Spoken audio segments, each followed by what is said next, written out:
తెలంగాణ సర్కారుగా మొత్తం యావత్తు తెలంగాణను కదిలించగలిగినటువంటి కనసంఖ్యతో కదిలించగలిగినటువంటి నాయకుడు నేత ఈరోజు దేశ రాజధాని నడిగొట్టున రైతుల పక్షాన రైతు వ్యతిరేక బీజేపీ కేంద్ర సర్కారుకు వ్యతిరేకంగా చేపట్టిన నిరసన దీక్షకు వారే స్వయంగా రైతు నేతగా రైతు బిడ్డగా పెద్ద రైతుగా రైతు పక్షపాతిగా వారికి కేసీఆర్ గారు చేసిన ఈ దీక్ష ద్వారా రైతులకు ఎలాంటి సందేశం ఇస్తున్నారు? తెలంగాణ రాష్ట్రం బీడు పొలాలతోని తెలంగాణ ఉద్యమాలు వచ్చింది. నిజంగా చెప్పాలంటే నీళ్ళ కోసం, నిధుల కోసం, ఉద్యోగాల కోసం తెలంగాణ రాష్ట్రం సాధించుకోవడానికి ప్రతి తెలంగాణ బిడ్డ కూడా పార్టీలకు అతీతంగా కష్టపడి తెలంగాణ రాష్ట్రాన్ని సాధించుకున్నాం. వచ్చిన తెలంగాణ గౌరవ ముఖ్యమంత్రి కేసీఆర్ గారు ఎన్నో ప్రాజెక్టుల నిర్మాణం, మేడిగడ్డ, సుందిల్లా, అన్నారం, ఎల్లంపల్లి, మిగ్మానేర్, మల్లన్న సాగర్, కొండపోశం ఇట్లాంటి ప్రాజెక్టులన్నీ కూడా నిర్మాణం చేసుకుని దాదాపుగా 1 కోటి ఎకరాలు మాగాని సాగులోకి వచ్చింది. వచ్చిన సాగాన్ని దాదాపు 90 లక్షల ఎకరాలు పంట చేతికి వచ్చింది. వచ్చిన పంటను కొనాలని చెప్పేసి తెలంగాణ రాష్ట్ర ప్రభుత్వం, తెలంగాణ రైతాంగం డిమాండ్ చేస్తున్నటువంటి కేంద్ర ప్రభుత్వం మీద ఒత్తిడి తీసుకొస్తా ఉన్నాం. అయినా కూడా నరేంద్ర మోడీ గారు రాజకీయ లబ్ధి కోసం కుట్రలు చేసి తెలంగాణ రాష్ట్రాన్ని బదనాం చేయాలనేటువంటి ఆలోచన నరేంద్ర మోడీ గారికి ఉన్నది. దానిలో భాగంగానే ఇవాళ రాష్ట్ర వ్యాప్తంగా కూడా తెలవాలి ఎవరు కుట్ర చేస్తున్నారు, ఎవరు రైతుల పక్షాన ఉన్నారు, ఎవరు ప్రజల పక్షాన ఉన్నారు తెలవడానికే ఇవాళ ఈ దీక్ష చేపట్టినాం. బీజేపీ రాష్ట్రంలో ఉన్నటువంటి బీజేపీ నాయకులు వడ్లు కొనాలని చెప్పి, నాటు వేయాలని చెప్పి డిమాండ్ చేసిండ్రు. ఇవాళ వడ్లు కొనాలంటే వెనుకంజ వేస్తున్నారు. కేంద్ర ప్రభుత్వం తెలంగాణ రాష్ట్రంలో ఉన్న రైతాంగానికి మోసం చేసే ప్రయత్నం చేస్తూ ఉంది. కాబట్టి ఈ దీక్ష ద్వారా తెలంగాణ రాష్ట్రంలో ఉన్న ప్రతి బిడ్డ కూడా మేల్కొంటారు. ఇంకొకటి చెప్పాలంటే తెలంగాణ ఈ గౌరవ ముఖ్యమంత్రి కేసీఆర్ గారు చేపట్టిన దీక్ష విజయవంతమైంది. ఇలా పెద్ద ఎత్తున వేలాది మంది స్వచ్ఛందంగా కదిలి వచ్చిండ్రు. తెలంగాణ రాష్ట్రం కేసీఆర్ వెంట ఉంది, తెలంగాణ రైతాంగం కూడా కేసీఆర్ వెంట ఉంది. యావత్ భారతదేశంలో కూడా ఎవరు కూడా ఇలాంటి సంక్షేమ పథకాలు కానీ, ఇలాంటి రైతు సంక్షేమ పథకాలు కానీ చేపట్టినటువంటి దాఖలాలు. చెప్పండి సార్, కేసీఆర్ దీక్షకు వచ్చారు, ఎలా అనిపిస్తుంది? साहब, डर के तूफान से साहिल के तलबगार हम नहीं, हमारे मकसद में बदलना हमारा किरदार नहीं, ये है केसीआर साहब। जब तेलंगाना की तहरीक लेके उठे थे गली से लेके दिल्ली तक, और जब तक तेलंगाना को हासिल नहीं करे खामोश नहीं बैठे।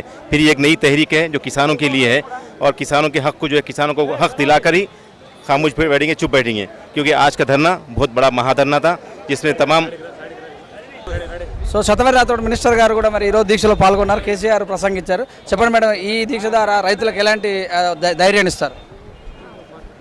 ఈరోజు దేశ రైతాంగం అంతా కూడా కేసీఆర్ గారు ఏం చెప్తారు, తెలంగాణ రాష్ట్ర సమితి మరి ఎలాంటి పాత్రను భవిష్యత్తులో పోషిస్తుంది, ఇప్పటికైనా 75 ఏళ్ల తర్వాత మాకు మంచి రోజులు వస్తాయి, రైతుల పేరు మీద ఒక కొత్త పాలసీ అంటూ రాబోతుందా అని చెప్పి ఆశగా ఎదురు చూస్తున్నారు.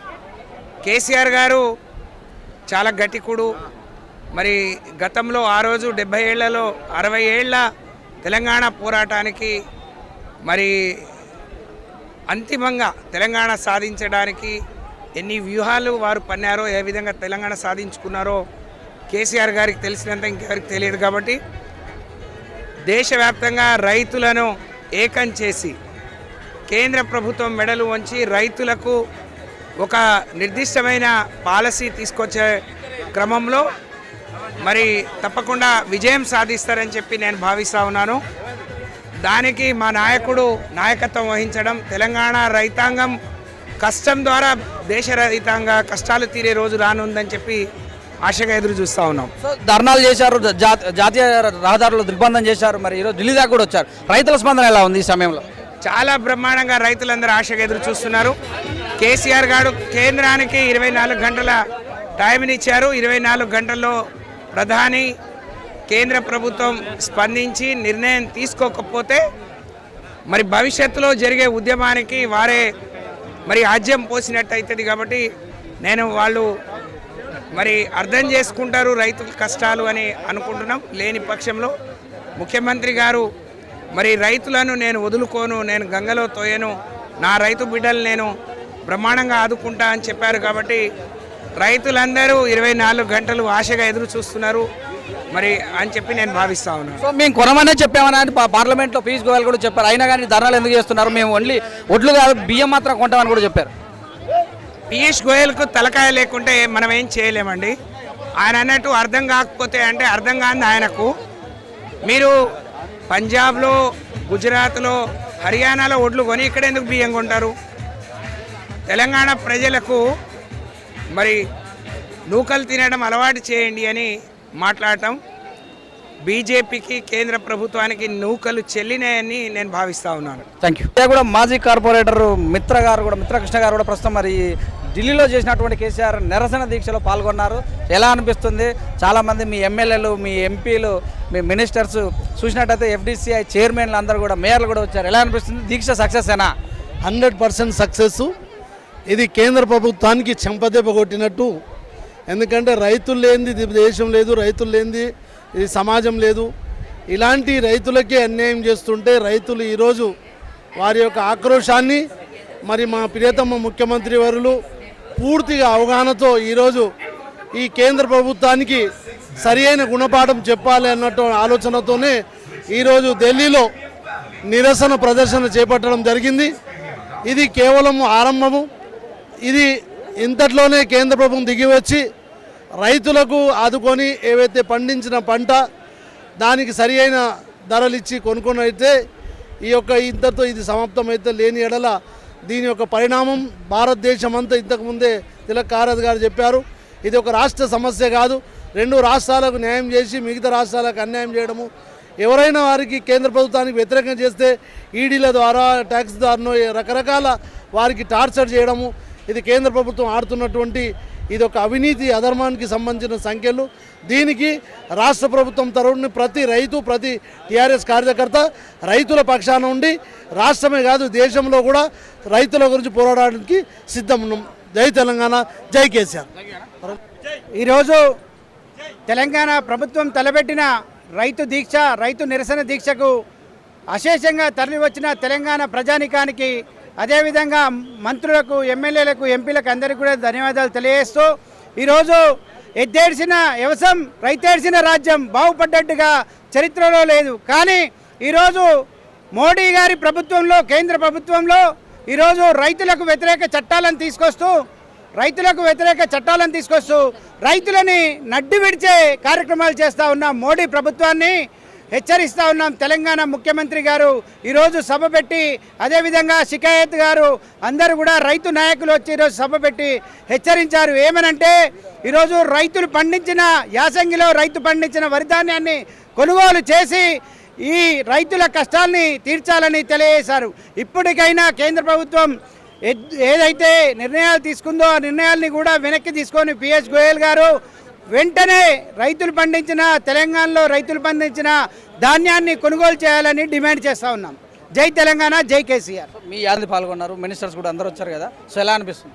యాదాద్రి నుంచి భారీ ఎత్తున, యాదాద్రి భువనగిరి జిల్లా నుంచి, అదేవిధంగా ఆలేరు నియోజకవర్గం నుంచి భారీ ఎత్తున రైతులు, అదేవిధంగా రైతు నాయకులు, పార్టీ నాయకులు అందరూ కూడా తరలి వచ్చారు.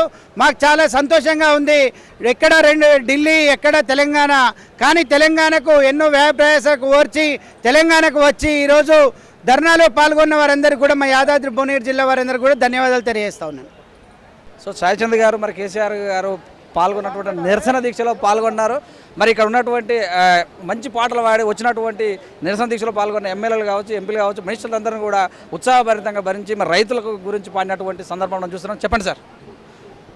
భారతదేశంలో భాగమైనటువంటి తెలంగాణ రైతులు పండించిన వరిధాన్యాన్ని భారత ప్రభుత్వం కొనాల్సినటువంటి బాధ్యత ఉన్నది.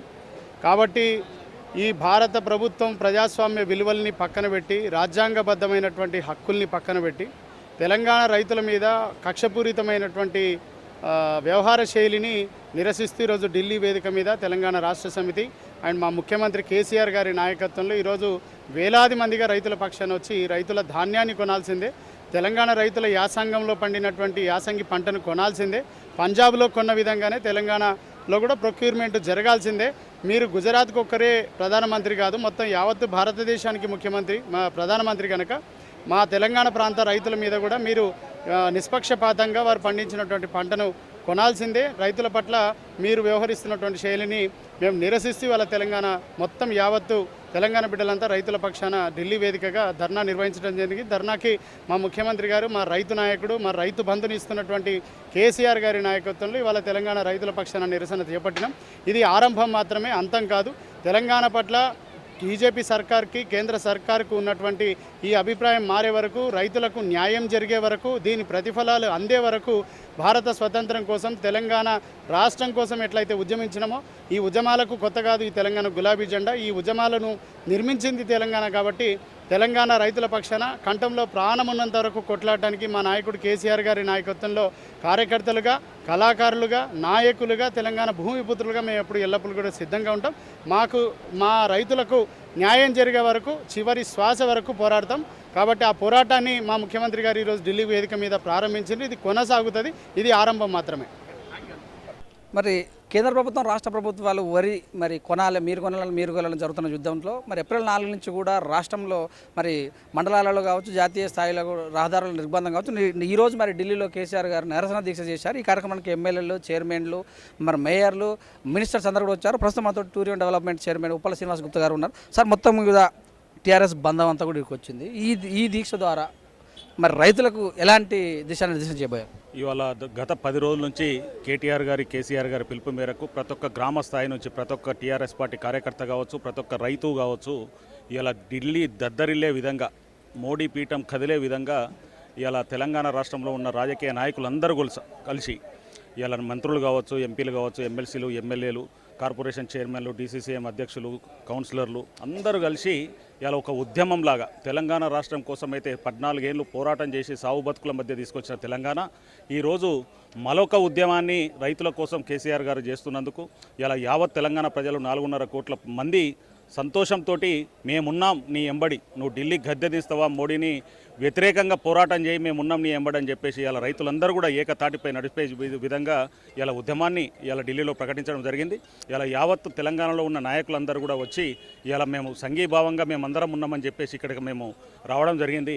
ఇలా ఢిల్లీలో ఇలా అంగరంగ వైభవంగా ఒక తెలంగాణ ఉద్యమాన్ని చాటే విధంగా ఇలా ఢిల్లీలో కథన రంగమై ఇలా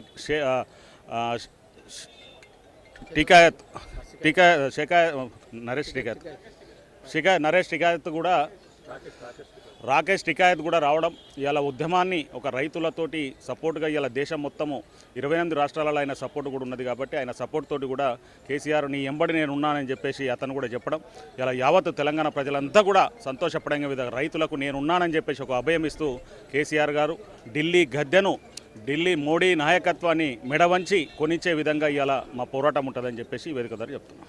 గతంలో కేంద్ర ప్రభుత్వమే ఒడ్లు కొనేది కనుక ఈసారి కొనడం చేతనే అంటే మేమే కొంటామని చెప్పినట్టు రాష్ట్ర ప్రభుత్వం చేతులు ఎత్తేసింది. రాష్ట్ర ప్రభుత్వం దగ్గర డబ్బులు లేవు కనుకనే ఈ యొక్క డ్రామాలు చేస్తున్న ప్రతిపక్షాలు ఆరోపిస్తుంది. లేదు, అవన్నీ ఏంటంటే ఇప్పుడు దొంగ డ్రామాలు. ఇలా బండి సంజయ్ ఎట్లా అంటే బటవాజీ మాటలు మాట్లాడుతుండు. ఇలా కిషన్ రెడ్డి గారైనా ఎవరైనా కానీ ఒక రైతులకు న్యాయం చేసే విధంగా మీరు కూడా పోరాటం చేయాల్సిన అవసరం ఉంది. ఒక కేసీఆర్ గారితో పాటు ఒక 4 ఎంపీలు కూడా మీరు గెలిచిరు కాబట్టి ఇలా పంజాబ్ రాష్ట్రంలో ఉన్న రైతులు పండించిన పంటనేమో కొంటారు, తెలంగాణ రాష్ట్రంలో పండించిన పంట ఏ విధంగా కొనరని చెప్పేసి అంటే తెలంగాణ రాష్ట్రంలో ఇలా కేసీఆర్ గారికి అన్యాయం చేయాలి, కేసీఆర్ గారు కొంటే రైతులంతా సపోర్ట్ ఉంటారని చెప్పేసి ఒక దురుద్దేశంతో ఇలా మోడీ గారు ఆ ప్రవర్తన చేస్తున్నారు. ఇలా తెలంగాణ రాష్ట్రంలో ఏ విధంగా అయినా కూడా కాళేశ్వరం ప్రాజెక్టు జాతీయ హోదా లేదు, ఇలా ట్రిపుల్ ఐటీ లేదు, ఇలా మెడికల్ కాలేజీలకు అన్యాయం, ఇలా మన ట్రైబల్ యూనివర్సిటీకి అన్యాయం, మన టెక్స్టైల్ పార్కుకు అన్యాయం చేస్తున్న మోడీ ప్రభుత్వం మళ్ళీ దేశం మొత్తం కూడా ఇలా రైతులంతా కూడా వ్యతిరేక ప్రభుత్వం అని చెప్పేసి ఇలా మనం చూస్తున్నాం. ఇలా పెట్రోల్, డీజిల్ కావచ్చు, గ్యాస్ కావచ్చు, ప్రతి ఒక్క దాంట్లో ఇలా మోడీ ప్రభుత్వం ఇలా అన్యాయంగా ప్రజల మీద భారాన్ని మోపుతుందని చెప్పేసి ఇలా యావత్ దేశ ప్రజలంతా 135 కోట్ల మంది కూడా వ్యతిరేకిస్తారు. సో కేసీఆర్ గారు ఇచ్చినటువంటి హామీలు నెరవేర్చడానికి ప్రజల దృష్టి మళ్లించేందుకు ఈ యొక్క నిరసన దీక్ష చేస్తున్నారు. ఆయన ఇచ్చినటువంటి మరి నిరుద్యోగులకు భృతి ఇలాంటివి వేయలేకపోతున్నారు కనుకనే ఇలాంటివి చేస్తున్నారు చెప్తున్నారు. ఇలా నిరుద్యోగులకు 81,000 మందికి ఉద్యోగాలు కల్పిస్తా అని చెప్పి ఆల్రెడీ మొన్ననే 31,000 మందికి మొత్తం జీవో కూడా పాస్ చేసిండు. ఎందుకంటే ఇలా గ్రూప్ 1 కావచ్చు, గ్రూప్ 2 కావచ్చు, పోలీసు ఉద్యోగాలు కావచ్చు, టీచర్ల పోస్టులు కావచ్చు, కాలేజీ లెక్చరర్ పోస్టులు కావచ్చు, అన్ని విధాలలో ఉద్యోగ కల్పన చేస్తానని చెప్పేసి దాదాపు 1,00,000 ఉద్యోగాలను నేను కల్పిస్తానని చెప్పేసి దేశంలో ఏ రాష్ట్రంలో కూడా అన్ని ఉద్యోగాలు ఉద్యోగాలు లేవు. ఇలా ఐటీ పరిశ్రమ కూడా చూసుకుంటే దాదాపు 14 లక్షల మంది ఐటీ పరిశ్రమలో ఐటీ సెక్టార్లో ఇలా అమెజాన్ కంపెనీ కావచ్చు, యాపిల్ కంపెనీ కావచ్చు, ఫేస్బుక్ కావచ్చు, అన్ని కంపెనీలు ఇలా కేటీఆర్ గారి నాయకత్వంలో తెలంగాణ రాష్ట్రంలో ఎంతో మందికి ఉపాధి కల్పిస్తారు. మొన్నటికి మొన్న 1000 కోట్లతోటి కోకోకోలా కంపెనీ కూడా మన సిద్దిపేట జిల్లాలో కూడా రావడం జరిగింది. ఇది కాక నిరుద్యోగ భృతి అని కాదు, నిరుద్యోగులకు ఉద్యోగాలు ఇవ్వాలని చెప్పే సంకల్పంతో కేసీఆర్ గారు చేస్తున్నారు. కాబట్టి యావత్ తెలంగాణ యువ నాయకులంతా కూడా కేసీఆర్ గారికి సపోర్ట్ చేస్తున్నారు. ఇలా దేశంలో ఎక్కడ లేని విధంగా సంక్షేమ పథకాలు మనం చూసుకుంటే 2016 ఇవాళ 10,000 రూపాయలు రైతు బంధు పథకం, ఎవరైనా రైతు పొరపాటున చనిపోతే 5 లక్షల రూపాయల ఇన్సూరెన్స్ రావడం, ఇవాళ 24 గంటలు కరెంట్ ఇచ్చిన ఏకైక రాష్ట్రం మన తెలంగాణ రాష్ట్రంలో ఉంది. కేసీఆర్ గారు బంగారు తెలంగాణ కోసం బాటలు వేస్తున్న అతను ఇలా యావత్ తెలంగాణ సంక్షేమ పథకాలను దేశంలో వేరే రాష్ట్రాలలో కూడా మేము చేస్తామని చెప్పేసి ఇలా మమతా బెనర్జీ కావచ్చు, ఇలా ఎక్కడైనా వేరే రాష్ట్రాలలో కూడా మేము చేస్తామని చెప్పేసి అతన్ని సూచనగా తీసుకొని ఇలా వేరే రాష్ట్రాలు అక్కడ కూడా ప్రాతినిధ్యం కల్పిస్తున్నాయి.